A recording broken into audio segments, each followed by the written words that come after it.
What up, everybody, and welcome to Baz on Blades. My name is Baz, and I talk about blades, and today we're going to talk about a blade. We've got another fine product from Steel Wheel Knives.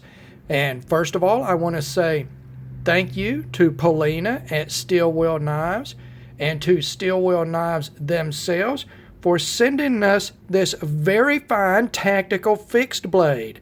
What we've got here is the Steel Wheel Sentence 131. This is from their tactical line. It is part of the Sentence lineup.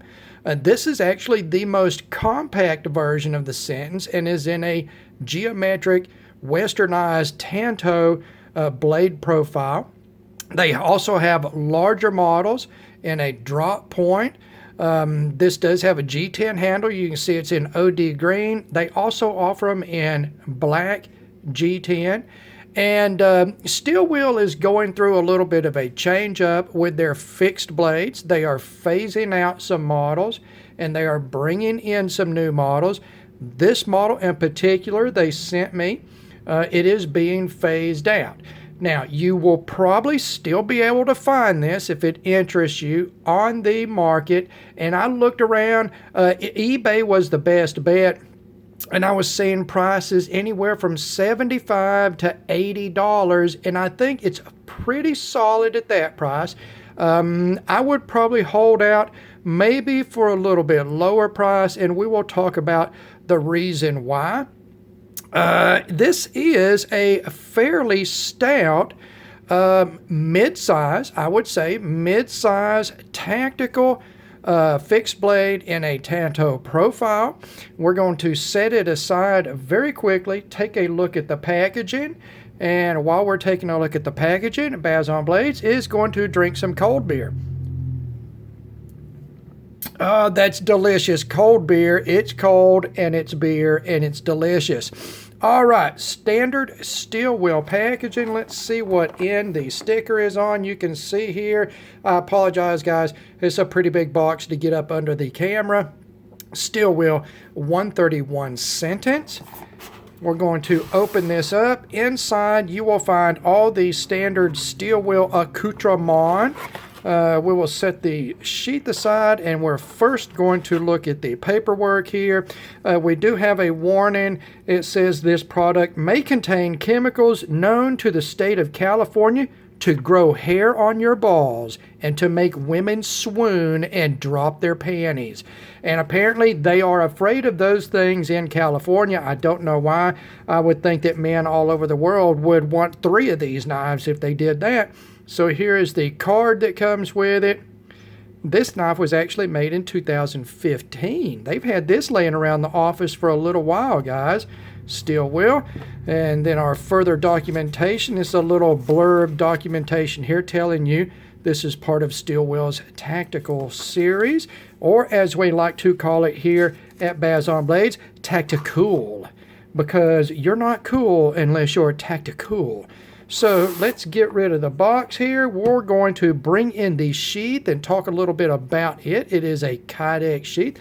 It does come with a length of paracord. I did not measure that. I would assume it's somewhere between 2 feet and 3 feet. This is a 2-piece riveted Kydex sheath. The fit is pretty well. The design is pretty good, guys. It's compact. You don't have huge flanges out here. I don't like when Kydex sheaths are made larger than they need to be. The larger your sheath is, the more issues you have fitting it into your system. Now you can see we've got multiple eyelets and slots here. You could hook this up with a tech lock. It is MOLLE compatible in that essence. And you could mount it with paracord or, however, guys, a sheath like this can be mounted to load-bearing gear, to your pack, to your vest, to your hip. In fact, let's take a look at the secondary part here. This is your drop loop for your belt, and basically it's going to go right on here, guys. You can see what it's going to look like. Let's fit the knife here. We're going to take care of all of this cool stuff first, guys. And then we're going to open this up right here. And this is the way that it's going to fit. Let's snap it back down. Dadgummit, guys. That's reaching around a camera. Reaching around a camera. It's not because I've been drinking cold beer. Let's see here. So this is basically what you're looking at as far as the package goes. It's a good looking package. You've got nice size belt loop back here. Now it does come with the hardware to bolt this together, guys. Standard type of hardware for this. The loops are very interesting in that they are snap and hook and loop. All right. Snap and hook and loop. Now you can thread this through MOLLE webbing also, not just use it as a loop for your belt. I think that the fit is pretty decent. There's a little bit of play side to side in the sheath, and basically what that is the amount of play that is required to keep your edge from rubbing against the sheath as you're pulling it in, pulling it out of the sheath, putting it back in the sheath. Let's take this belt loop back and off. You've got a fantastic thumb ramp here. You can get a full grip on the handle. Push right off, guys. It's got fantastic retention on it. It is pretty decently done for kydex. So we will set that aside. Let's take a look at this knife. Let's knock the numbers out. This is the smaller size of the Sentence series. You are looking at a blade length of 5 1/8 inches. That's about 13 centimeters. Your blade stock thickness is, I got 195 thousandths of an inch, or right at 5 millimeters. Your blade width, 1.15 inches or 30 millimeters. Your handle length, 5 1/2 inches or 14 centimeters overall. Your grip area is 4 inches or 10 centimeters. Your handle width averages out to about 1.2 inches or 30 millimeters. Handle thickness, it is a radiused, fully machined handle. You can see here, it is a toolish feeling, hand feeling grip shape. Your handle thickness is 820 thousandths of an inch or 21 millimeters. Let's see here. Overall length, guys, we're looking at 10 1/2 inches or 27 centimeters. Behind the edge thickness on this geometric westernized tanto profile and flat grind, not a full flat grind, but it is a flat grind, is more tactical than it's a cutter. It's not a slicer. Behind the edge on the long primary edge was 30 thousandths of an inch, 40 thousandths of an inch on the secondary edge at the tip, and that is 0.76 millimeters and 1 millimeter. Like I said, it is not slicey. A tactical fixed blade really should not be on the slicey side. It should be more on the utilitarian cutting side. And strength. You want strength behind the edge to support that edge, because in the military you are not knife fighting with a knife. You are going to be prying and hacking and bludgeoning and beating on stuff. And with the thick stock thickness that you've got there, at 195 thousandths of an inch or 5 millimeters, and the thicker behind the edge, you know what? I don't really have an issue with that. I would prefer that little bit more thickness behind the edge in something like this rather than in sort of an EDC folder where you want it to be thinner and slicier. All right, let's see. Weight, 10 ounces for the knife, 13 1/2 ounces with the sheath, and that is 285 grams and 385 grams respective. Let's move on to materials. This 5 millimeter stock right here is 9CR18 MOV. That is a Chinese sourced and made stainless steel. It is basically a modified version of 440B. It is considered a high carbon stainless at 0.85 to 0.95% carbon. High chromium at 17 to 19%.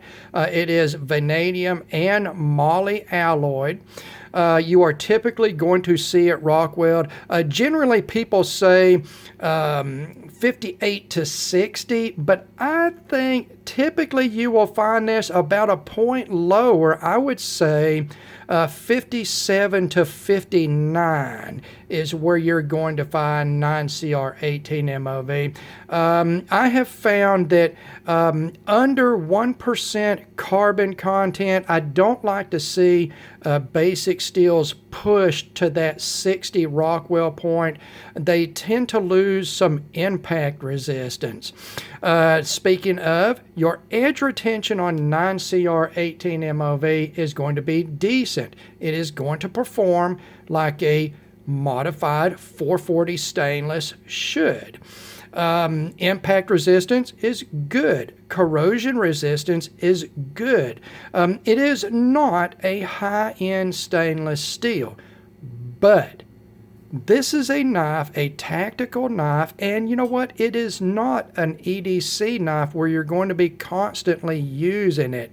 Those that are in the military or in police, high-end police units, they just don't use knives constantly. When they do, they're beating on stuff, they're prying on stuff, they're rough cutting stuff. I think this is a decent material to use in the sub $100 price range that this knife sold in.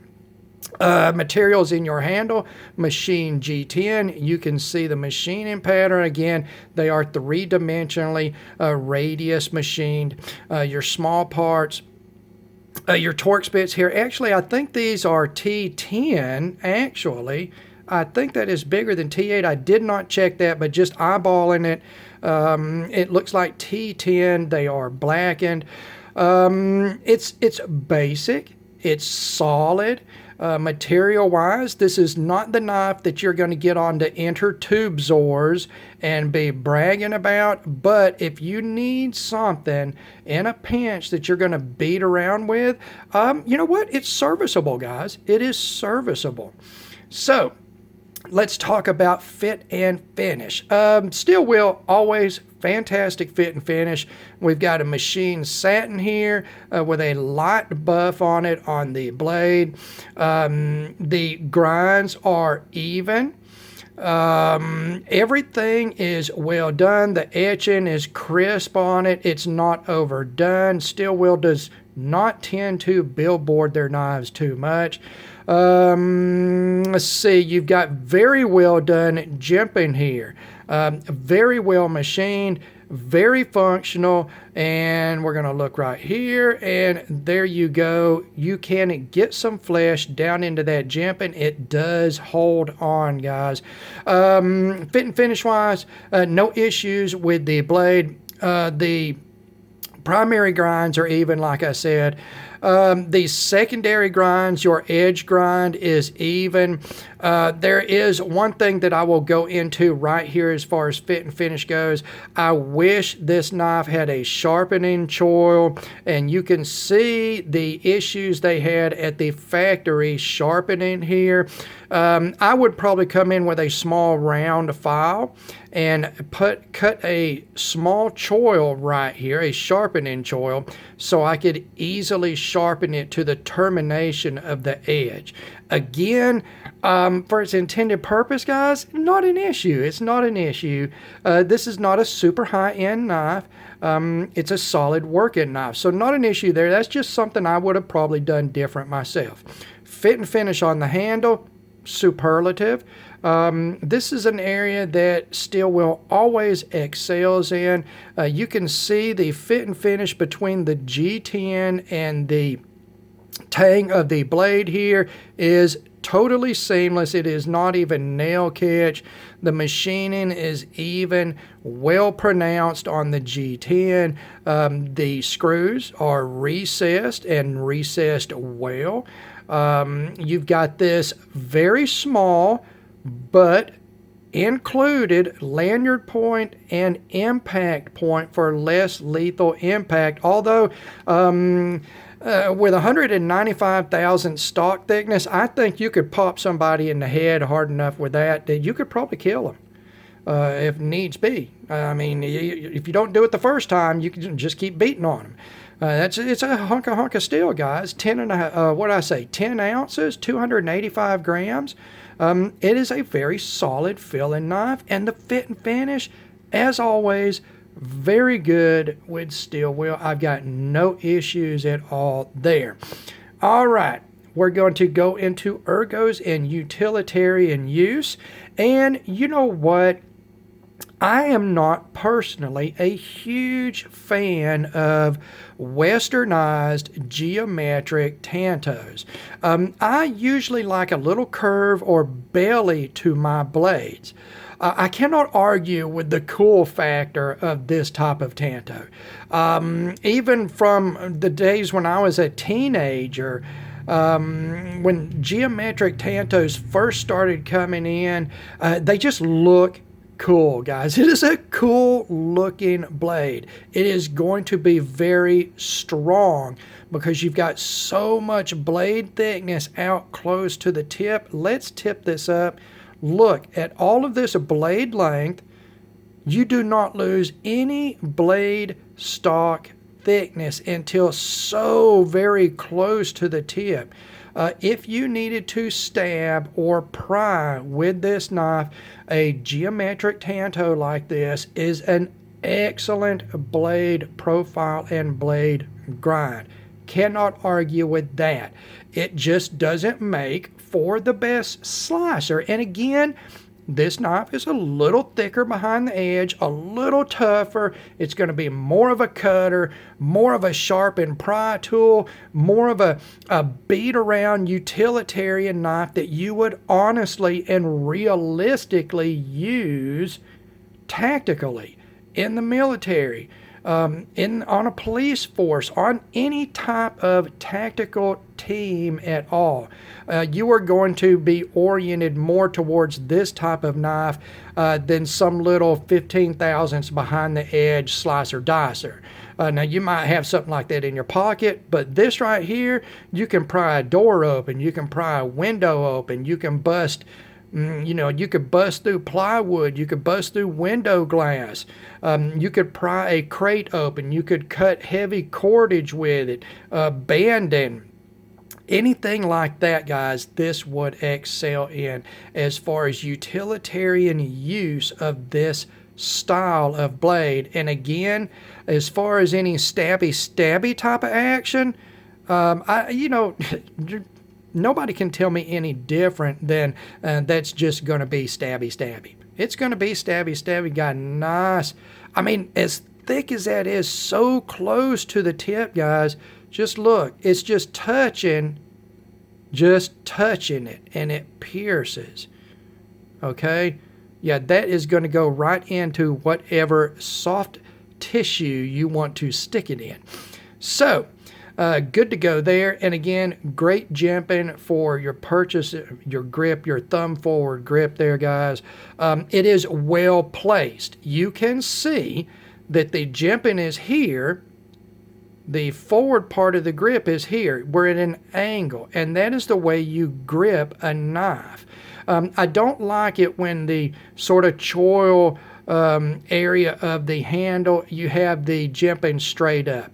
That compresses your thumb back in your grip, and this is the grip you've got. If your jimping is further back, it compresses your hand together, it opens up your grip, it puts this compression here in your thumb under impact.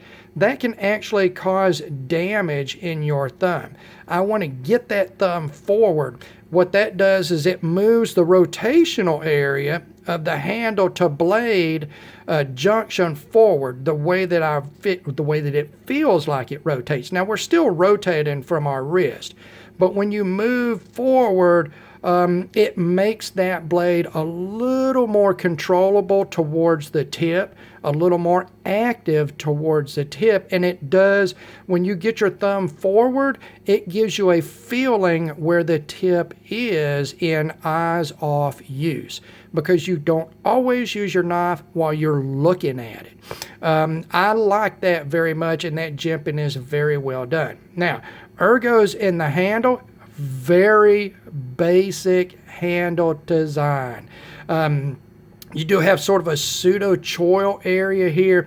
You've got a bird's beak at the back. Between those areas, again, 4 inches.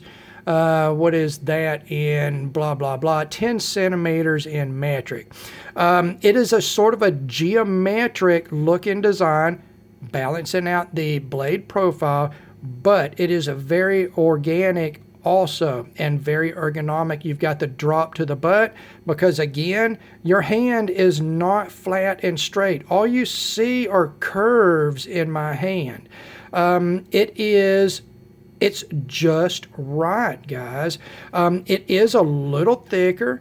You know, we were at what, 820 thousandths of an inch, or 21 millimeters thick. It does have the radius 3D profile on it. It feels like a tool in your hand. I could take this in a closed grip and stab into something or beat something with the butt end of it, and it feels like an actual tool. Almost like I'm holding a hammer. And I think that is a pretty secure and ergonomic grip design. You've got the milling around the edges, and it is running in 2 different directions. You do have perpendicular, basically perpendicular milling at the front here. You've got your parallel to the blade spine milling on the center section of the handle. I like this milling at the front. If I want to choke up and use this in a pinch grip to the side, it gives me, it's almost like the jimping at the spine of the blade, guys. It gives me basically some jimping on the side where I can get in, say I've got a piece of something here I want to cut on. I've got a little bit of jimping to give me some more purchase. So I very much like that. Besides, it's sort of stylish looking. If you've just got a G10 handle, you need something to break up that G10. You want it to have a little bit of a style to it, or something to catch the eye, but you want it to be functional at the same time. And that's what this is. Reverse grip here, guys.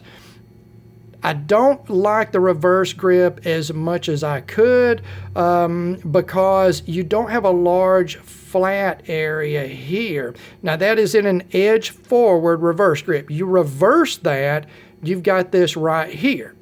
Okay, but I hardly ever, I don't know where I would ever use that grip at all. So I prefer this knife in a forward grip personally.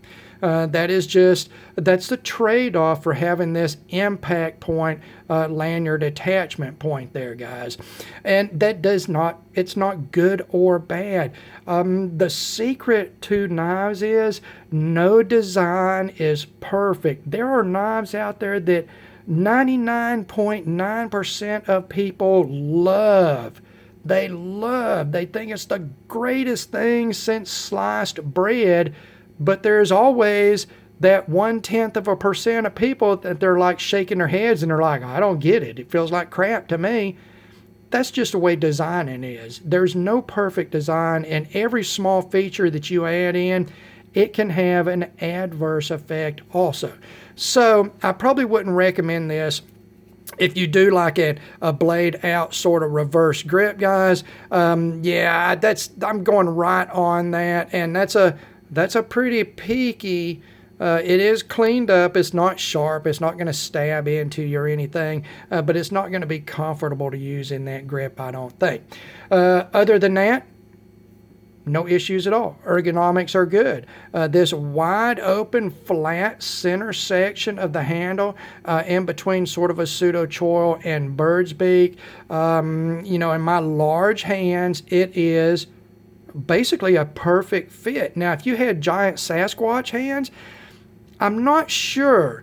I'm not sure, guys. It's hard for me to say because even though you've got this bird's beak, it's not extreme. There's still plenty of room there. See, I can get a grip there and still got a full fingers grip left up here at the other end. So I think that even extra large hands would be okay on the sentence handle design. And that handle design is going to go across the entire sentence line, even to the larger blades. And this one being 5 1/8 inch or 13 centimeters, I think these blade lengths go up a little bit over 7 inches. So you know what? You can go even bigger on this knife. And with that stock thickness, 2 more inches of blade length, oh yeah, that'd be a beast for sure, for sure. So, Bass-on blades, what do you think? Are you going to recommend this knife?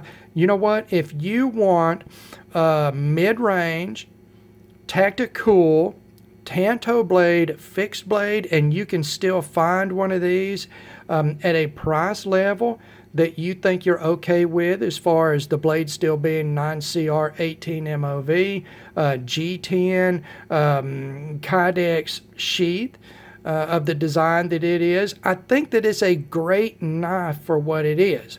And it's going to be a great knife for the Bass-on Blades Christmas giveaway 2020 because this is the third steel wheel blade that is going to go into the giveaway. As always, I do 3 prizes, and I think what we're going to do this year is instead of dedicating a knife per position, I'm going to do the drawing for first, second, third place. First place will probably pick which knife they want. The remaining 2 pieces will drop down to second place and they will pick, and then whatever is left will go to third place. Anyway, yeah, I don't have any issue with this knife at all. I'm a little disappointed that they've discontinued it. But you know what? Somebody is going to end up with a great prize from this thing. I do recommend steel wheels, fixed blades. We've had a few of them come through here. Very solid, all of them as always. Steel wheels fit and finish is excellent. No issues there. I think you get a good return for what you are paying for their product. And you know what? If a westernized tanto is your thing in the 5 1/8 inch blade length size range, you may want to see if you can find one of these. You might be able to find one for about $60, and that is a pretty solid bargain. So, as always, thank you very much for taking the time to watch one of my videos. God bless all of you, and we will talk to you again.